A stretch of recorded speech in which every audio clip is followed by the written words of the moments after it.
তোমাকে ডাকি যদি একবার আল্লাহ, আমাকে কাছে টানো বা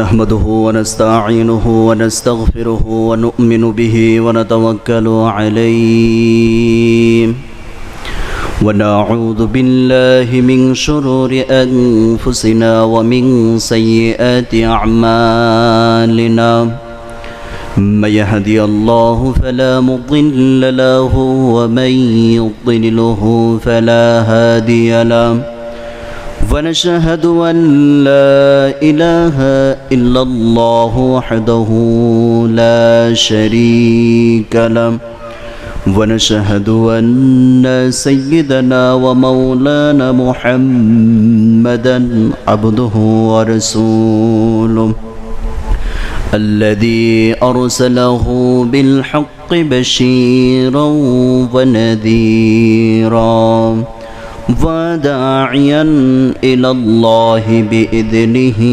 وسراجا منيرا فقد قال الله تعالى في كلامه المجيد وبرهانه التوحيد أعوذ بالله من الشيطان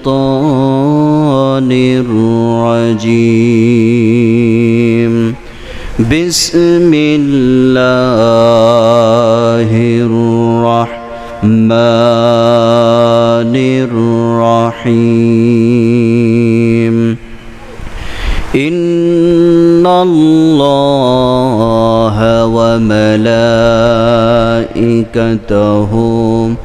يصلون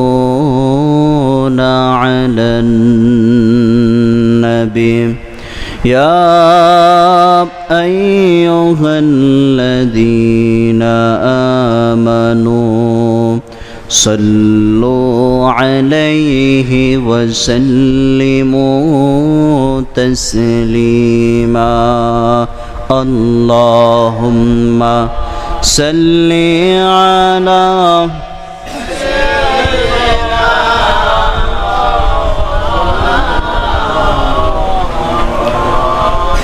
وعلى آله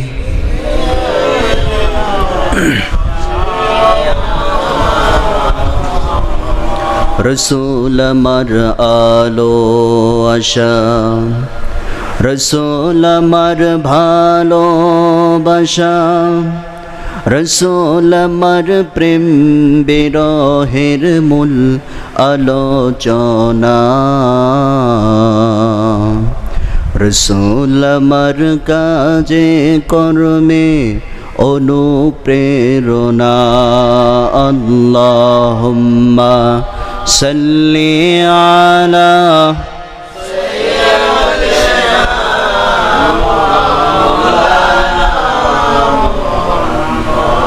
وعلى آله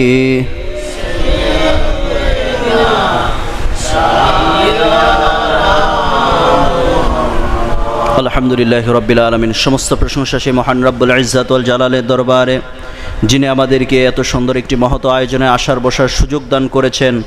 আল্লাহ পাকের দরবারে আমরা শুকরিয়া আদায় করে বলছি আলহামদুলিল্লাহ। এবার সেই দরুদ সালাম যিনি হলেন মক্কাওয়ালা মদিনাওয়ালা কামলিওয়ালা, যিনি ছিলেন সৃষ্টির মূল হাবিবে রসুল, সে দয়ার নবী দয়ার উম্মত হয়ে সকলেই মহব্বতে হৃদয় থেকে বাংলার এ প্রান্ত থেকে মদিনার ওই প্রান্তে আদর্শ নেতার আদর্শ কর্মী হয়ে মানবরচিত নেতার অনুসরণ না করে আল্লাহ প্রদত্ত নেতার অনুসারী হয়ে সকলেই জবান খুলে মহব্বতে হৃদয় থেকে জোরালো কণ্ঠে বলে উঠছি সাল্লাল্লাহু আলাইহি ওয়াসাল্লাম। সম্মানিত হাজিরিন, আলোচনার ধারাবাহিকতায় আলোচনা চলতেছিল মুত্তাকিদের গুণাবলী সম্পর্কে। মনে আছে গত সপ্তাহে আলোচনা করছিলাম মুত্তাকিদের গুণাবলী সম্পর্কে। আলোচনা করতে নিয়ে গায়েবের প্রতি আলোচনা করছিলাম, গায়েব সম্পর্কে। সেখানে আলোচনা করতে নিয়ে আল্লাহর সিফাতি নামগুলোর উপর আলোচনা করছিলাম। মনে আছে আপনাদের? আচ্ছা, মনে থাকলে আলোচনা বোঝা সহজ হবে, আর যদি ভুলে যান তাহলে গেছে। মনে থাকলে আলোচনাটা বোঝা সহজ হবে।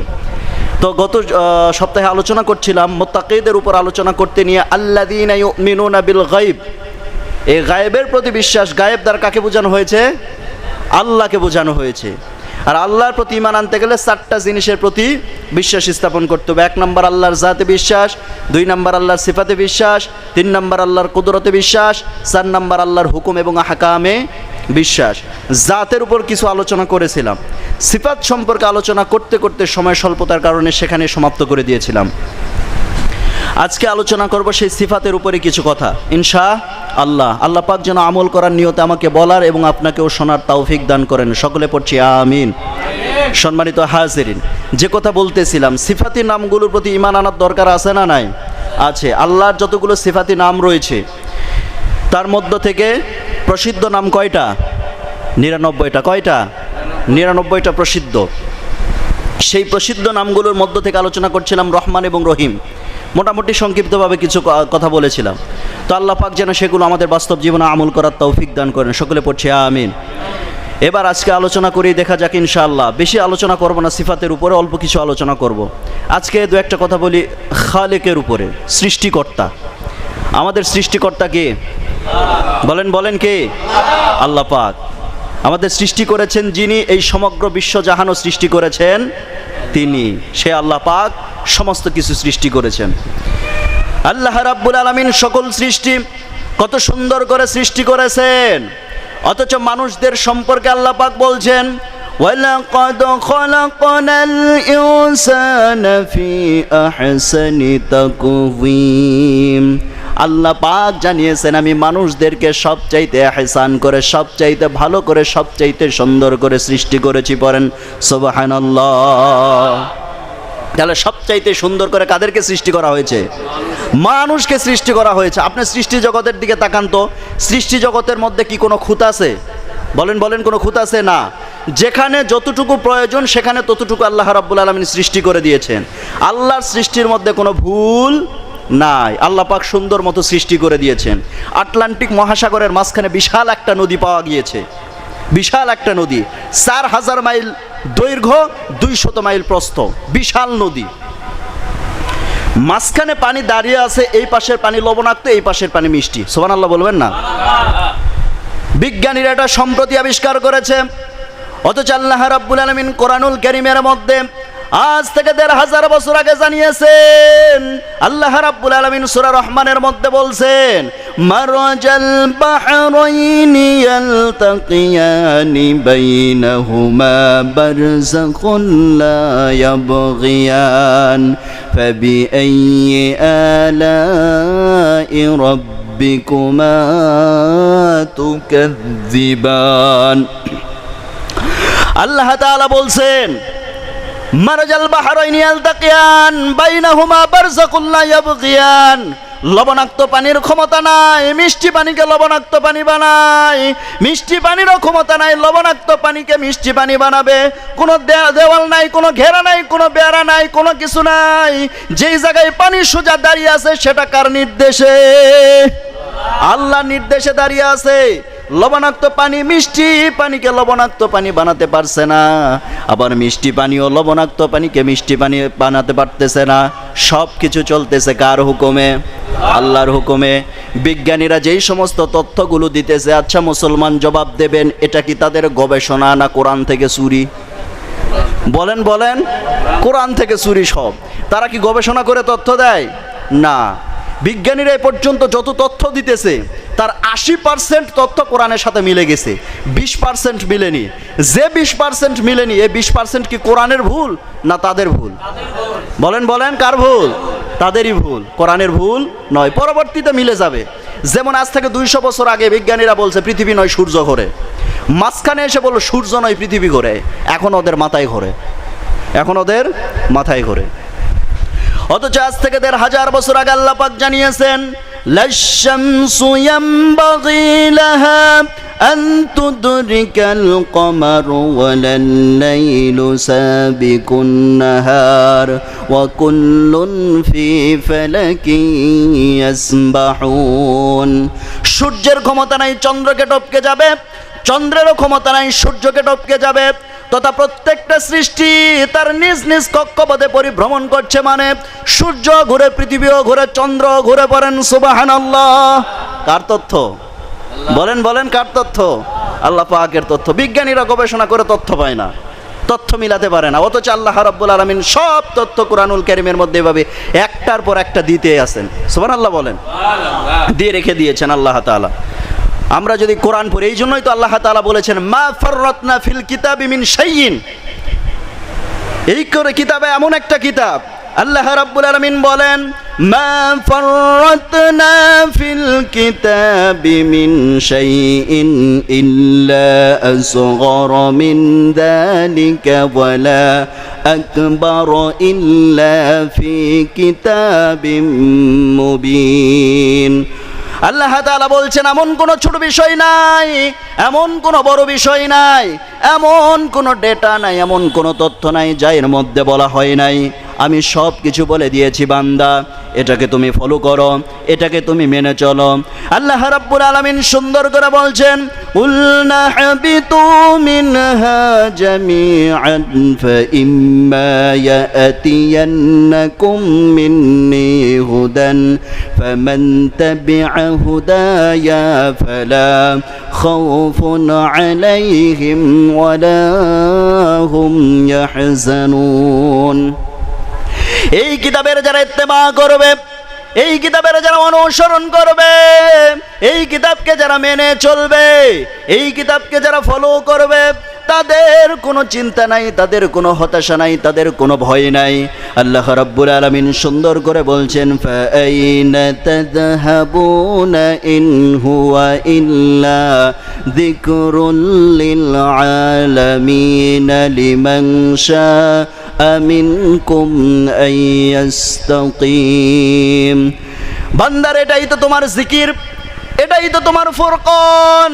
কোরআনুল কারীমের বেশ কিছু নাম আছে। কোরআনুল কারীমকে হুদা বলা হয়, কোরআনুল কারীমকে শেফা বলা হয়, কোরআনুল কারীমকে জিকির বলা হয়, কোরআনুল কারীমকে ফুরকান বলা হয়। আল্লাহ রাব্বুল আলামিন কোরআনুল কারীমকে ফুরকান বলে বলছেন শাহরু রমাদানাল্লাযী উনজিলা ফীহিল কুরআনু হুদাল লিন-নাসি ওয়া বাইয়িনাতিম মিনাল হুদা ওয়াল ফুরকান। কোরআন হলো হক এবং বাতিলের মধ্যে পার্থক্য সৃষ্টিকারী। কোনটা নাই, কোনটা অন্যায়, কোনটা হালাল, কোনটা হারাম, কোনটা প্রহিবিটেড, কোনটা লেজিটিমেট, কোনটা বৈধ, কোনটা অবৈধ, সব সত্য মিথ্যা যাচাই হবে যেই কিতাব দিয়া। সেই কিতাবের নাম কি? বলেন বলেন, সেই কিতাবের নাম কি? এই জন্য কোরআন শিক্ষা করার দরকার আছে না নাই? আছে, কোরআন শিক্ষা করতে হবে। যে কথা বলতেছিলাম, তাহলে আল্লাহ তাআলা সমগ্র বিশ্বজাহান সৃষ্টি করে দিয়েছেন। সৃষ্টির মধ্যে কি কোনো খুঁত আছে? কোনো কিছু বিনা প্রয়োজনে সৃষ্টি আছে? বলেন বলেন, কোনো কিছু বিনা প্রয়োজনে সৃষ্টি আছে? সব কিছু আল্লাহ তাআলা প্রয়োজনে সৃষ্টি করে দিয়েছেন। তা এক নাস্তিক জিজ্ঞেস করেছিল যে মশা কি কারণে সৃষ্টি করা হয়েছে? মশা তো আমাদের রক্ত খেয়ে বিরক্ত করে, তাহলে মশা কি কারণে সৃষ্টি করা হয়েছে? তখন উত্তরে বলা হলো দেখো, এই মশা তোমার শরীরে রক্ত খেয়ে বিরক্ত করে, এই জন্য মানুষ কি করে, রাতের বেলা ঘুমানোর জন্য কত কিছু ব্যবস্থা করছে। কি ব্যবস্থা করতেছে? কয়েল দিচ্ছে, মশারি টানাচ্ছে, এখন তো আরও কত কিছু আসছে, গুড নাইট, কি যেন হাবিজাবি কত কিছু বের হচ্ছে। এত কিছু যে তৈরি হলো, আচ্ছা বলেন তো, এত কিছু তৈরির মাধ্যমে কত লোকের রিজিকের ব্যবস্থা হলো? এটার মাধ্যমে আল্লাহ তাআলা কত লোকের রিজিকের ব্যবস্থা করে দিয়েছেন। তাহলে মশা কি বিনা কারণে সৃষ্টি হয়েছে? আল্লাহ তাআলা বলছেন রব্বানা মা খালাকতা হাযা বাতিলা। কোন সৃষ্টি আল্লাহ তাআলা অবান্তর করে সৃষ্টি করেন নাই। সুবহানাল্লাহ বলেন। আল্লাহ তাআলা সবকিছু সুন্দর করে সৃষ্টি করেছেন, মানুষকে সবচাইতে সুন্দর করে সৃষ্টি করেছেন। মানুষের শরীরের মধ্যে যতগুলো শিরা উপশিরা আছে, চিকিৎসা বিজ্ঞানীরা বলতেছে মানুষের শরীর থেকে যদি শিরা উপশিরা বের করে এইভাবে পাশাপাশি সাজিয়ে রাখা হয়, তাহলে এটা সাজিয়ে রাখতে মোটামুটি 3 একর জমিন লাগবে এটাকে সাজায় রাখতে। পারেন সুবহানাল্লাহ। আবার বিজ্ঞানীরা বলছে এটা যদি মানুষের শরীর থেকে ছিঁড়ে বের করে এইভাবে একটার সঙ্গে আর একটা যদি জোড়া দেওয়া হয়, তাহলে এই পৃথিবীর চতুর্পাশ দিয়ে একবার নয়, দুইবার নয়, তিনবার ঘোরানো যাবে। পড়েন সুবহানাল্লাহ। তাহলে কত শিরা উপশিরা দিয়ে আল্লাহ তাআলা মানব দেহটাকে সাজিয়েছেন। এই মানব দেহের মধ্যে গুরুত্বপূর্ণ 2টা জিনিস রয়েছে, একটা হলো কন্ট্রোল রুম আর একটা হলো জেনারেটর। কন্ট্রোল রুম তথা ব্রেন, আর জেনারেটর তথা হার্ট। আপনি মাথা থেকে সমস্ত সিদ্ধান্ত আসে যে আপনি কোথায় কি করবেন। আর হার্ট এটা আপনার পুরো শরীরের মধ্যে রক্ত সাপ্লাই কাজ করে, সারাদিনে রক্ত সাপ্লাইয়ে কাজ করে। যখনই রক্ত চলাচল বন্ধ হয়ে যাবে তখনই কি আমি শেষ। ওটাকে আমরা কি বলি? Heart attack. কি বলি? Heart attack. এখন হার্ট অ্যাটাক কেন করে? হার্ট অ্যাটাক করার কারণ হচ্ছে সমাজের মধ্যে তো অনেক মানুষ খায়, খাওয়ার আগেও বিসমিল্লাহ বলে না, খাওয়ার শেষেও আলহামদুলিল্লাহ বলে না, খায় আর বলে যা মজা হয়েছে। এখন এই পাইকারি দরে খাওয়ার ফলে কি হবে? চর্বি তৈরি হবে। যেই লাইনে রক্ত চলাচল করবে ওই লাইনে চর্বি গিয়ে ব্লক হয়ে যাবে, আর তখনই মানুষ হার্ট অ্যাটাক করে। হার্ট অ্যাটাক করে কি না? এলাকায় করে না? এলাকায় নাও করতে পারে, করে। আচ্ছা, এই হার্ট অ্যাটাক কেন করে? এই চর্বি ব্লক হওয়ার কারণে হার্ট অ্যাটাক করে। এখন উপায়, এই যে ওপেন হার্ট সার্জারি যেটা বলি আমরা, এটাকে কি করে তখন? এটা করা হয় এই ব্লক রগটাকে কেটে ফেলে দিয়ে আরেকটা রগ এখানে লাগায় দেয় ডাক্তাররা, আরেকটা রগ লাগায় দেয়। এখন এই রগ আপনি কোথায় পাবেন? এটা তো গরুর রগ দিয়ে হবে না, ছাগলের রগ দিয়ে হবে না, উটের রগ দিয়ে তো হবে না। এখন আপনার ছেলে কি আপনাকে রগ দেবে না? আপনার স্ত্রীকে আপনাকে রগ দেবে না, কেউ তো আপনাকে রগ দেবে না। আল্লাহ তাআলা আগে থেকেই জানতেন বান্দা আমার পাইকারি দরে খাবে, আর খাওয়ার কারণে চর্বি তৈরি হবে, আর তার হার্ট ব্লক করবে, আর এই কারণে কি হবে? তার হার্ট অপারেশন করার প্রয়োজন পড়বে। এই জন্য রব্বুল আলামিন আগে থেকে পায়ের মধ্যে একটা এক্সট্রা স্পায়ার রগ রেখে দিয়েছেন। ডাক্তাররা যখন হার্ট অপারেশন করে ওই ব্লক রগটাকে কেটে ফেলে দেয়, পায়ের উরুর ভিতর থেকে সেই রগটাকে বের করে এনে কলিজার মধ্যে দিয়ে লাগায় বান্দার জীবন বাঁচায় দেয়। পড়েন সুবহানাল্লাহ। সব কিছু সুন্দর করে আল্লাহ তাআলা সৃষ্টি করে দিয়েছেন। মাঝে মধ্যে আমি একটা কথা বলি যে মানব দেহটা একটা রাষ্ট্র। মানব দেহ কি? একটা রাষ্ট্র। এখানে সরকারি দল আছে, বিরোধী দল আছে। বিরোধী দলকে বিরোধী দল চোখ, বিরোধী দল নাক, বিরোধী দল কান। মনে করেন আপনি নামাজে দাঁড়িয়েছেন, আল্লাহু আকবার, ওইদিকে গান বাজতেছে, আর আপনার কানকে চেষ্টা করতেছেন গান আমি শুনবো না। কান কি কথা শুনবে? বলেন কান কথা শুনবে? যে গান বাজতেছে আমি গান শুনবো না। ওইদিকে ঢাই ঢাই করে গান বাজতেছে, আপনি নিরিবিল নামাজ পড়তেছেন, গানের আওয়াজ যখন কানে ঢুকতেছে আপনি চেষ্টা করেও কান থামাতে পারবেন? তাহলে কান কি হলো? বিরোধী দল। কি দল? বিরোধী দল। এরপর আসেন চোখ বিরোধী দল কিভাবে? মনে করেন আপনি রাস্তা দিয়ে হাঁটতেছেন, তরুণী একটা মেয়ে ছোট জামা পরে হেঁটে হেঁটে যেতেছে, আপনি নিয়ত করতেছেন অধিকার তাকাবো না, ও ছাতা অধিকার তাকাবো না, কিন্তু হাজার চেষ্টা করেন না কেন ও শয়তান ওয়াসওয়াসা দিতেছে। কি ওয়াসওয়াসা দিতেছে? শয়তান ওয়াসওয়াসা দিতেছে, ছোট জামা পরেছে, উঁচু উঁচু জুতা পরেছে, তাকাও। উঁচু উঁচু জুতা পরেছে, তাকাও। এই যে চোখ আপনার বিরোধী দল। এবার আসেন নাক বিরোধী দল কিভাবে? মনে করেন আপনি এখন কোথায় বাথরুমে ঢুকছেন, ঢোকার পর এখন আপনি বলতেছেন নাক এখন দুর্গন্ধময় একটা জায়গায় আছে, কোনোভাবে এ জায়গায় গন্ধ নেওয়া যাবে না। নাককে হাজার বুঝ দেন না কেন ওই জায়গায় নাক আপনার কথা শুনবে না। তাহলে চোখ আপনার বিরোধী দল, কান আপনার বিরোধী দল, নাক আপনার বিরোধী দল। বুঝাচ্ছি যে আল্লাহ কত সুন্দর করে সৃষ্টি করেছেন, একটু খেয়াল করেন বিষয়টা। নাক আপনার বিরোধী দল, কান বিরোধী দল, চোখ বিরোধী দল। কিন্তু হঠাৎ করে সামনে একটা দেখলো কি? সাপ। এবার বিলটা যখন চোখ নামক দল যখন বিরোধী দল যখন বিল উত্থাপন করলো পার্লামেন্টে, কোথায়? পার্লামেন্ট মানে কোথায়? ব্রেনে আঘাত করলো যে সামনে সাপ।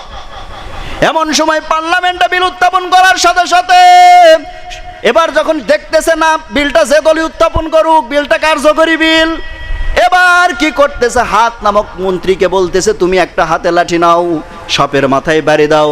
আর পা নামক স্বরাষ্ট্রমন্ত্রীকে বলতেছে তোমার হাতে যদি লাঠি না থাকে এমন জোরে দৌড় মারবা যাতে তোমাকে সাপ ছুঁইতে না পারে। পড়েন সুবহানাল্লাহ। চিন্তা করেন আল্লাহ তাআলা কত সুন্দর করে সাজিয়ে দিয়েছে। আবার কোন প্রজেক্টগুলো পাবে যখন, মনে করেন আঙ্গুলগুলো চেয়ারম্যান মেম্বার আস্তে করে নাড়াচাড়া করতেছে, নাড়াচাড়া করে কি করতেছে? এবার যখন রাষ্ট্রে দেবে মানে শরীরের মধ্যে প্রজেক্ট পেয়েছে কি? গরুর গোস্ত, খাসির গোস্ত, মুরগির গোস্ত সব প্রজেক্ট পেয়ে গেছে। চেয়ারম্যান মেম্বাররা নাড়াচাড়া করতেছে, এবার রাষ্ট্রের মধ্যে দেবে মানে দেহের ভিতরে দেবে। প্রথমে দিয়ে দিল পুলিশের রিমান্ডে। পুলিশ যখন রিমান্ডে নিল, আচ্ছা তাকে সব সাইজ করে ফেললো। রিমান্ডে কি করলো? সাইজ করে ফেললো, রিমান্ডে নিয়ে সাইজ করার পরে এবার যখন রাষ্ট্রের মধ্যে ছেড়ে দেবে, মাঝখানে একটা ফার্স্ট ক্লাস অফিসার বসে আছে। পুলিশরা ঘুষ খেয়ে সার্ভিস দিতে পারে, কিন্তু মাঝখানে ওই ফার্স্ট ক্লাস অফিসার বলতেছে না আমি ঘুষ খাবো না, ভুল করে একটা মাছের কাটা গেছে অথবা একটা হাড্ডির টুকরা গেছে, সঙ্গে সঙ্গে পুলিশদেরকে ধমক মারে। মারে কি না বলেন বলেন, মারে কি না? সঙ্গে সঙ্গে ধমক মারা সারা। সুবহানাল্লাহ বলবেন না, হাসে লাভ নাই, সুবহানাল্লাহ বলেন। আল্লাহ তাআলা কত সুন্দর করে মানব দেহটাকে সৃষ্টি করে দিয়েছেন। মানব দেহ একটা কিডনি হলে মানুষ বাঁচতে পারে, কিন্তু দুইটা কিডনি দিয়েছেন কেন? আল্লাহ রাব্বুল আলামিন শিখাচ্ছেন, এটাই বান্দা তোমাকে আমি দুইটা কিডনি দিলাম, কারণ হতেছে তুমি উল্টা পাল্টা খাবার খেয়ে একটা কিডনিকে নষ্ট করে ফেলতে পারো, আর একটা কিডনি রেখে দিয়েছি যাতে করে তওবা করে তুমি আবার আমার রাস্তায় ফিরে আসতে পারো। বলেন সুবহানাল্লাহ। আল্লাহ তাআলা দুইটা চোখ দিয়েছেন, একটা চোখ হলেই মানুষ দেখতে পেত, কিন্তু রব্বুল আলামিন দুইটা চোখ দিয়েছেন যাতে করে আরো স্পষ্টভাবে দেখতে পারে। এই জন্য রব্বুল আলামিন আবার দেখেন, এটা কি চোখও থাকে ভিজা, জিহ্বাও থাকে ভিজা, চোখও ভিজা, জিহ্বাও থাকে ভিজা। আপনি 1 কেজি গরুর মাংস কিনে এনে বাড়িতে পানির মধ্যে আপনি 7 দিন ভিজিয়ে রাখবেন, 7 দিন পরে ওর গোশত খাওয়া যাবে? বলেন বলেন, খাওয়া যাবে? খাওয়া যাবে না। অথচ আল্লাহ রাব্বুল আলামিন জন্মের পর থেকে চোখের মধ্যে পানি দিয়ে রেখেছেন, এমন পানি দিয়ে রেখেছেন যে পানি দিয়ে চোখ নষ্ট হওয়া তো দূরের কথা, বরং চোখের মধ্যে যদি কোনো প্রকার জীবাণু ধুলাবালি পড়ে যায় ওই পানির মাধ্যমে আরো পরিষ্কার হয়ে যায়। পড়েন সুবহানাল্লাহ। জিহ্বাও থাকে ভিজা। আবার আল্লাহ তাআলা বলছেন আমি চোখ দিয়েছি কোনো হাড্ডি দেই নাই, ঠোঁট দিয়েছি কোনো হাড্ডি দেই নাই, জিহ্বা দিয়েছি কোনো হাড্ডি দেই নাই, এত কিছু সুন্দর করে সৃষ্টি করে দিয়েছি বান্দা, তোমরা ইবাদত করবা কার? আল্লাহ পাকের। আবার বান্দার জন্য কত খাবারের ব্যবস্থা করে দিয়েছেন। আল্লাহ তাআলা বলছেন বান্দারে এই সমগ্র জাহানে তোমার জন্য কত রিজিকের ব্যবস্থা করে দিয়েছি। আমরা যদি বলি আল্লাহ তাআলা বলছেন কি খাবো, আল্লাহ বলছেন যে বান্দা তুমি গরুর গোশত খাও, বললাম খাবো না। খাসির গোশত খাও, খাবো না। উটের গোশত খাও, খাবো না। দুম্বার গোশত খাও, খাবো না। এবার আল্লাহ বলতেছে ঠিক আছে গোশত খাওয়া লাগবে না, মাছ খাও। কি মাছ? বোয়াল মাছ খাবো না, শোলের মাছ খাবো না, পুঁটি মাছ খাবো না, ট্যাংরা মাছ খাবো না, শিং মাছ খাবো না।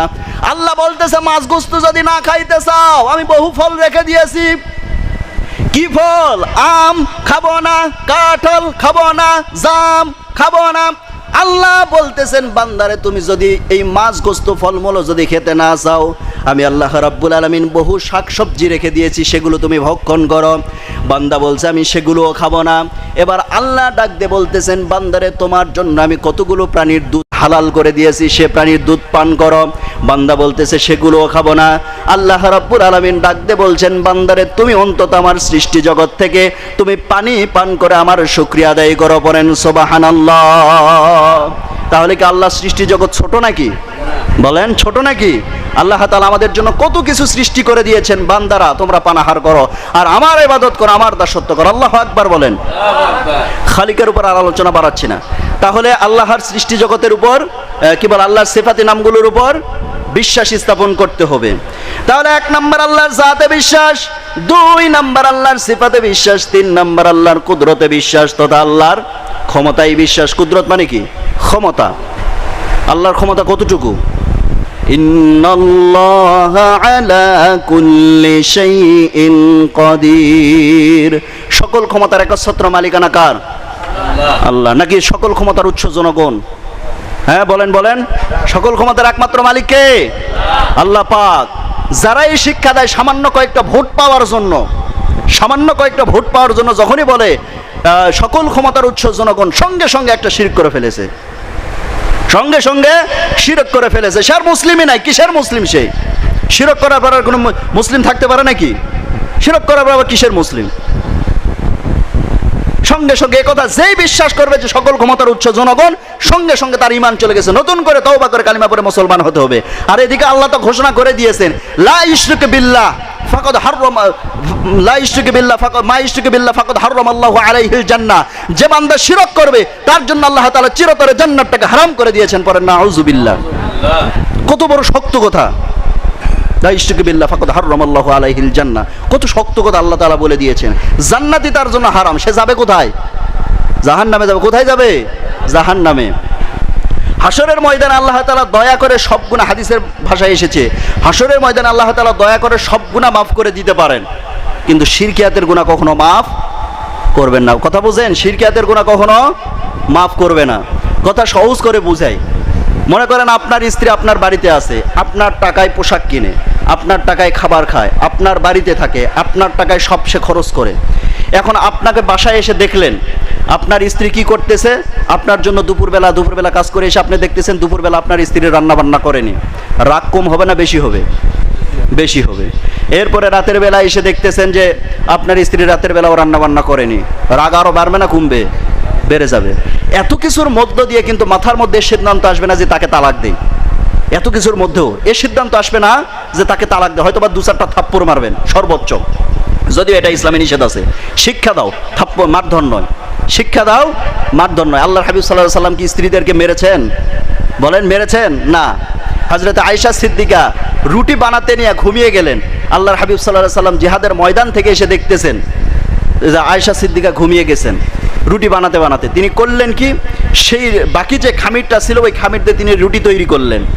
আর কি করলেন, ওই যে কাঁধে যে তলোয়ার ছিল ওই তলোয়ার দিয়ে তিনি, যেই তলোয়ার দিয়ে জিহাদের ময়দানে যুদ্ধ করেছেন, ওই তলোয়ার দিয়ে তিনি তরকারি কেটে তরকারি রান্না করলেন। রুটি আর তরকারি রেডি করার পরে এবার আয়েশার মাথায় হাত বুলিয়ে ডাক দিয়ে বলছেন, আয়েশা ওঠো, রুটি খাও।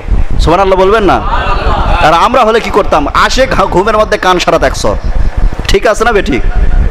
ঘুমের মধ্যেই কান সারা 100। এগুলো শিক্ষা না। আল্লাহর হাবিব সাল্লাল্লাহু আলাইহি ওয়াসাল্লাম শুধু মসজিদে মেম্বারের জন্যই শিক্ষা না, আল্লাহর হাবিব সাল্লাল্লাহু আলাইহি ওয়াসাল্লাম প্রত্যেকটা পদবিতে শিক্ষা। তিনি নেতা হিসাবে শিক্ষা, শিক্ষক হিসাবেও শিক্ষা, এরপরে নানা হিসাবে শিক্ষা, এরপরে বাবা হিসাবে শিক্ষা, স্বামী হিসাবে শিক্ষা, নেতা হিসাবে শিক্ষা, প্রত্যেকটা জায়গায় তিনি শিক্ষা দিয়ে গেছেন। সুবহানাল্লাহ বলেন। আমার মুসলমান ভাইয়েরা, তাহলে আল্লাহর ক্ষমতার উপরে বিশ্বাস স্থাপন করতে হবে। আল্লাহ রাব্বুল আলামিনের ক্ষমতা কতটুকু? সমগ্র বিশ্ব জাহান জুড়ে আল্লাহর ক্ষমতা রয়েছে। আল্লাহ রাব্বুল আলামিন বলেন, ইয়া মা'শারাল জিন্নি ওয়াল ইনসি ইন ইসতাতা'তুম আন তানফুদু মিন আকতারিস সামাওয়াতি ওয়াল আরদি ফানফুদু লা তানফুদুনা ইল্লা বিসুলতান ফাবিআইয়ি আলা'i রাব্বিকুমা তুকাল্লিবান। সূরা রহমান 27 নম্বর পারা 11 নম্বর পৃষ্ঠা 9 ও 10 নম্বর লাইনে 33 ও 34 নম্বর আয়াত 9 আল্লাহ পাক জানিয়েছেন, যারা আমার আইনকে পছন্দ করো না, আমার বিধানকে পছন্দ করো না, আমার নিয়ম নীতিকে যারা পছন্দ করো না, তারা আমার দুনিয়া থেকে বের হয়ে চলে যাও। কিন্তু যাবে কোথায়? সব জায়গায় সুলতান, সব জায়গায় সম্রাট একমাত্র কে? আল্লাহ তাআলা। দুনিয়ার কারো কোনো ক্ষমতা নাই, সব ক্ষমতার একমাত্র মালিক কে? আল্লাহ তাআলা। এটা গেল 3 নম্বর, আল্লাহর কুদরতের প্রতি বিশ্বাস স্থাপন করতে হবে।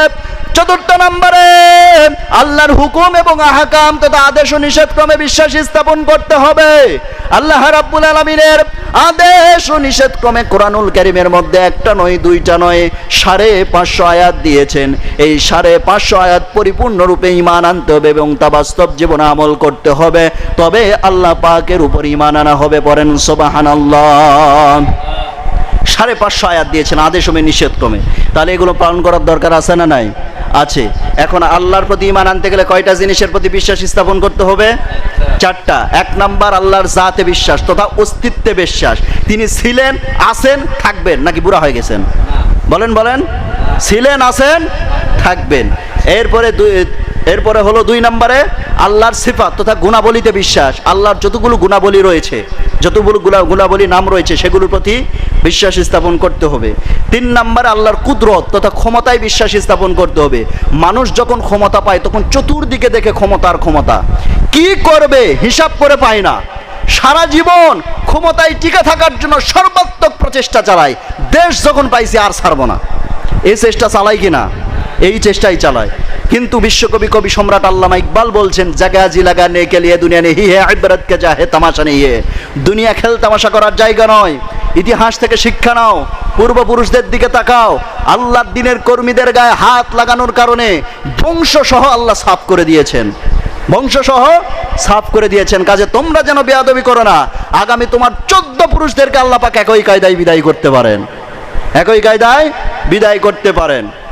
অতএব ক্ষমতা পেয়ে ভুলে যাওয়া যাবে না। যখন ফুলের মালা গলায় আসে নেতারা ভুলেই যায় যে আমি কোথায় আছি, আহা আমি বিশাল কিছু, আমি বিশাল কিছু। কিন্তু ভুলে গিয়েছে ওই ফুলের মালা থেকে ফুলগুলো ঝরে পড়লে ওই রশিটাই তার জন্য ফাঁসি হওয়ার জন্য যথেষ্ট, ঠিক কি না? ওই রশিটাই তার জন্য ফাঁসি হওয়ার জন্য যথেষ্ট হয়ে যাবে। তাহলে 3 নম্বরে ক্ষমতা কার? আল্লাহ। 4 নম্বরে আল্লাহ তাআলার প্রতি ঈমান আনতে গেলে 4 নম্বরে তার আদেশ এবং নিষেধ ক্রমে বিশ্বাস স্থাপন করতে হবে। তাহলে 4টা জিনিসের প্রতি যদি বিশ্বাস স্থাপন করতে পারি তবে আমাদের আল্লাহর প্রতি ঈমান আনা হবে, নচেত হবে না। আল্লাহ তাআলা আমাদের জন্য পরিপূর্ণ ঈমান আনার তৌফিক দান করেন। সকলে পড়ছি আমিন। আমার মুসলমান ভাইয়েরা, তাহলে মুত্তাকীদের 1 নম্বর বৈশিষ্ট্য তারা গায়েবের প্রতি বিশ্বাস স্থাপন করে। 2 নম্বর বৈশিষ্ট্য কি? আল্লাহ রাব্বুল আলামিন বলেন, الذين يؤمنون بالغيب ويقيمون الصلاة ومما رزقناهم ينفقون। يقيمون الصلاة, নামাজ কায়েম করতে বলেছেন। কি করতে বলেছেন? নামাজ কায়েম করতে বলেছেন। নামাজ আমরা কায়েম করব কি? আমরা নিজেরাই তো নামাজ ঠিকমতো পড়ি না। নামাজকে আমরা ঠিকমতো পড়ি? যে 2-4 জন পড়ি সে 2-4 জনের নামাজের যে বেহাল দশা, মানে মুরগি খাবার খাবে আপনারও পড়ে, এত জোরে নামাজ পড়ে। মানে মুরগি ঠোকরানো ফাস্ট, মুরগি ঠোকরানো সেও ফাস্ট, এতটা দ্রুত নামাজ পড়ে। এগুলো কেমন? নামাজ পড়তে হবে ধীরস্থিরতার সাথে, নামাজ পড়তে হবে তাআদিল আরকান বরাবর করতে হবে। যতটা সময় রুকুতে ততটা সময় রুকু থেকে দাঁড়ানো, যতটা সময় সেজদাতে 2 সেজদার মাঝখানে ততটা সময়। এগুলো হলো তাআদিল আরকান। আর নামাজের মধ্যে এমন অবস্থা আমাদের হয়ে গিয়েছে, মানে বাড়ি থেকে দোয়া দরুদ সব পড়ে এসেছি, শুধু মসজিদে এসে ওঠা বসা করে বাড়িতে দৌড় মারি, এই হয়ে গেছে বর্তমান আমাদের নামাজ। মানে বাকি যে দোয়া দরুদ বাড়িতে যাইতে পড়ে, বাকি থাকে যে দোয়া দরুদ সেটা বাড়িতে যাইতে পরে। এগুলো আমাদের নামাজের অবস্থা হয়ে গেছে। নামাজ পড়তে হবে ধীরস্থিরতার সাথে, নামাজের মধ্যে কোনো তাড়াহুড়ো করা যাবে না। তাহলে নামাজ পড়তে হবে ঠিকভাবে। আল্লাহ তাআলা বলছেন ইউকিমুনাস সালাত, নামাজ কায়েম করতে হবে। এখন নামাজ কায়েম কাকে বলে? আমি যতগুলো তাফসীর পড়েছি, তাফসীরে ফাতুল মাজিদ, তাফসীরে আবু বকর জাকারিয়া, তাফসীরে হাসানুল বায়ান, এই তাফসীরগুলো পড়ে পেয়েছি নামাজ কায়েমের অর্থ মোটামুটি 3টা পেয়েছি। কয়টি? বলেন কয়টি? নামাজ কায়েমের 1 নম্বর অর্থ, আপনি একা শুধু নামাজ পড়লে হবে না, আপনার আত্মীয় স্বজন, আপনার পাড়া প্রতিবেশীকে দাওয়াত দিতে হবে, সবাইকে নিয়ে আপনাকে নামাজ পড়তে হবে। সমাজের মধ্যে অনেক মুরব্বী আছে, দেখবেন কি করে ফজরের সময় একা মসজিদে গিয়ে নামাজ পড়ে, তার পাশের ঘরে তার যুবক ছেলে ঘুমায়, ছেলেকে ঘুম থেকে ডেকে উঠায় না। কেন? বলে ছেলের ঘুমের ক্ষতি হবে। আচ্ছা মুরব্বী জবাব দেবেন, ওই ফজরের ওয়াক্তে যদি আপনার বাড়িতে আগুন লেগে যায়, আপনার ছেলেকে কি ঘুম থেকে উঠাবেন না? নাকি আদরের সন্তান বলবেন থাক ঘুমাক? একথা কি বলবেন?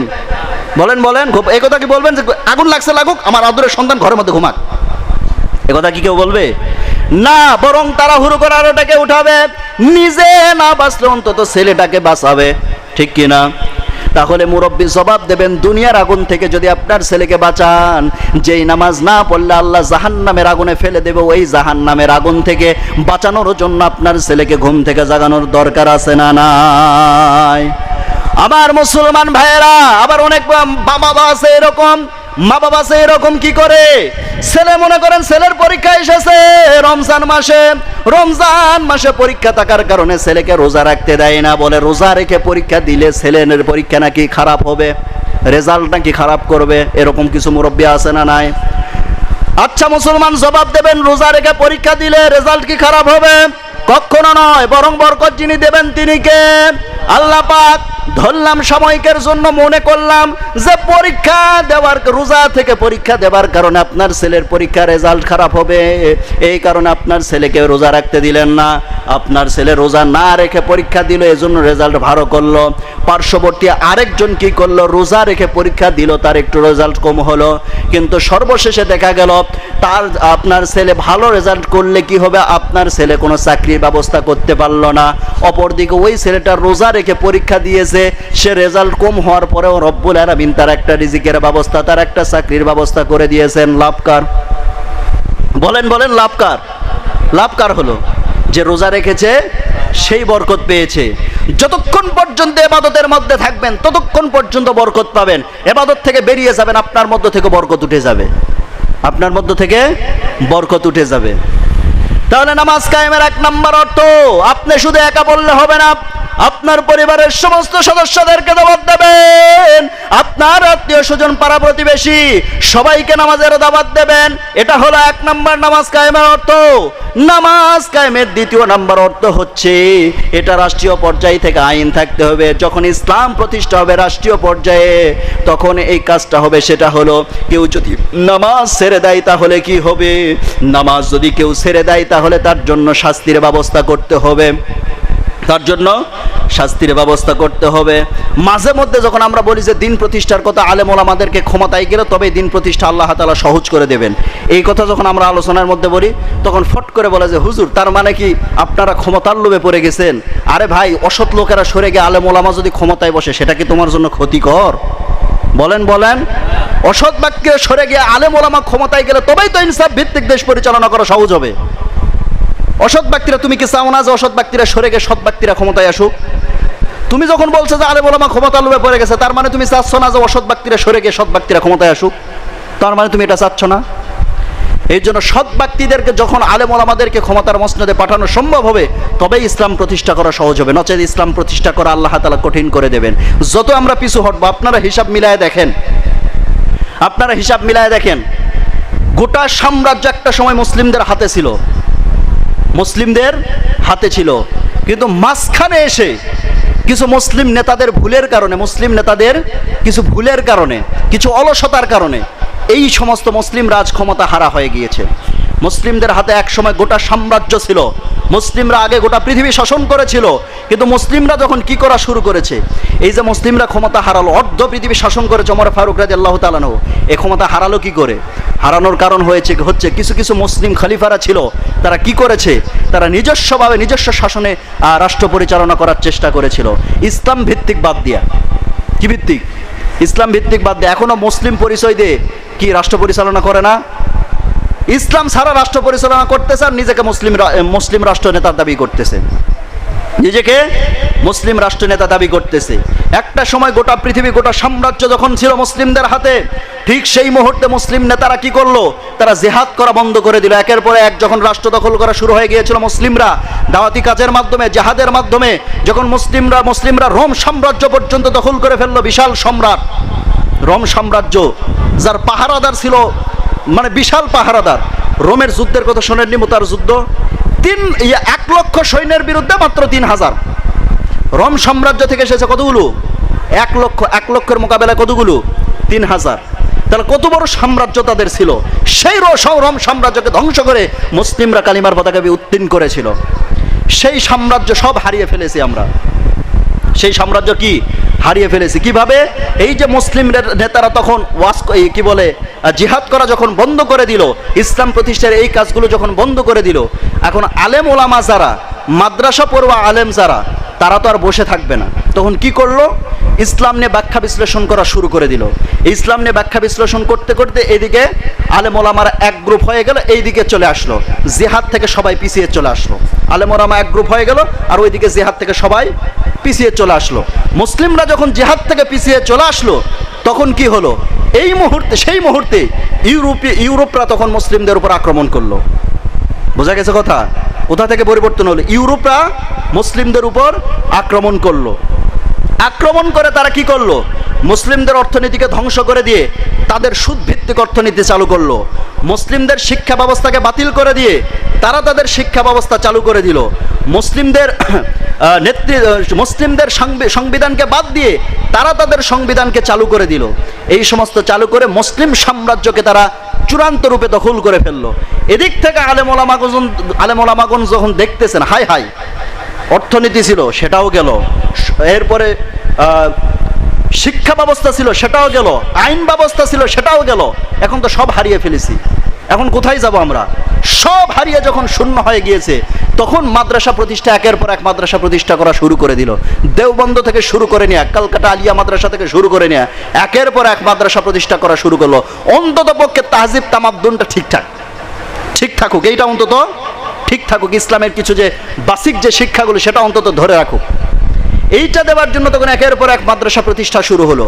কিন্তু ওই যে মুসলিম সাম্রাজ্য যখন হারিয়ে ফেলেছি, সেখান থেকে আমাদের সব কিছু হারিয়ে গেল। যেখানে মুসলিমদের চোখের দিকে তাকিয়ে কথা বলবে এরকম সাহস কারো ছিল না, সেই জায়গা থেকে মুসলিমরা পদদলিত হয়ে আছে। কেন? কারণ একটাই, আমরা ইসলামী আন্দোলন থেকে পিছু হটেছি, ইসলামী আন্দোলন থেকে পিছু হটেছি। আল্লাহ তাআলা আবার আমাদেরকে ইসলামমুখী করুন, পড়ুন আমিন। এই যে সাম্রাজ্য আমাদের ছিল, আফসোস হয় সেই সাম্রাজ্য যদি আজ আমরা ধরে রাখতে পারতাম। ইসলামের খেলাফত কবে শেষ হয়েছে বলতে পারবেন? 1924 সালে। কত সালে? 1924 সালে। 1924 সালে ইসলামের খেলাফত, নামে ছিল খেলাফত, খেলাফতটা অন্তত নামে ধরে রেখেছিল। কিন্তু 1924 সালে সেটাও ভ্যানিশ করে দেওয়া হয়, সেটাও আর ছিল না, একবারে নাই করে দেওয়া হয়। এইভাবে মুসলিমদেরকে একের পর এক নিশ্চিহ্ন করে দেওয়া হয়। এখন কত কিছু অস্ত্র তৈরি করতেছে দেখেন, যে অস্ত্রগুলো তৈরি করতেছে, আচ্ছা বলেন তো অস্ত্রগুলো কোনো দরকার আছে? পারমাণবিক যে সমস্ত বোমা তৈরি হচ্ছে, যে সমস্ত ব্যালিস্টিক মিসাইল, পারমাণবিক মিসাইল, ভাইরাস মিসাইল, যত কিছু যা কিছু তৈরি করতেছে, সব কি কারণে তৈরি হচ্ছে? সব হলো মানুষ মারার জন্য। কি করার জন্য? মানুষ মারার জন্য। এগুলো কি ভালো কাজের জন্য তৈরি হচ্ছে? সব মানুষ মারার জন্য, একটাও ভালো কাজের জন্য তৈরি হচ্ছে না। কিন্তু মজার বিষয় হলো, আবারও একটা সময় আসবে যে সময় এই আধুনিক প্রযুক্তি কিছু থাকবে না, সেই আদিম যুগে সবাই আবার ফিরে যাবে। এই motor cycle, micro, private car, helicopter কিছু থাকবে না, সবাই আবার ঘোড়া উটের ব্যবস্থা নিয়ে আসবে। আল্লাহু আকবার বলেন। সব চলে যাবে, সব শেষ হয়ে যাবে, সব মাটির সাথে মিশে যাবে, ফিরে আসবে আবার সেই খেলাফতের সিস্টেম। সুবহানাল্লাহ বলেন। আল্লাহ যেন আমাদেরকে সেই খেলাফত দিনগুলো দেখার তৌফিক দান করেন, সকলে পড়ছি আমিন। আমার মুসলমান ভাইয়েরা, অনেক দূর থেকে অনেক দূর চলে গেলাম। কোন কথা বলতেছিলাম? নামাজ কায়েমের কথা। নামাজ কায়েমের দ্বিতীয় নাম্বার অর্থ হচ্ছে রাষ্ট্রীয় পর্যায় থেকে আইন থাকতে হবে। রাষ্ট্রীয় পর্যায় থেকে আইন থাকতে হবে, যে বান্দা নামাজ পড়বে না তার জন্য শাস্তির ব্যবস্থা করতে হবে। আমি কিছুদিন পূর্বে শুনেছিলাম সৌদি আরবে নাকি এরকম একটা আইন ছিল, কতদূর সত্য জানি না, তবে শোনা কথা, সৌদি আরবে নাকি এরকম একটা আইন ছিল, কেউ যদি নামাজ না পড়ে তাকে কি করবে? 1 ওয়াক্ত নামাজ কাজা করে ফেললে তাকে কি করবে? 100 রাকাত নামাজ পড়িয়ে নেবে এবং 1 ঘন্টা বাথরুমের মধ্যে আটকিয়ে রাখবে।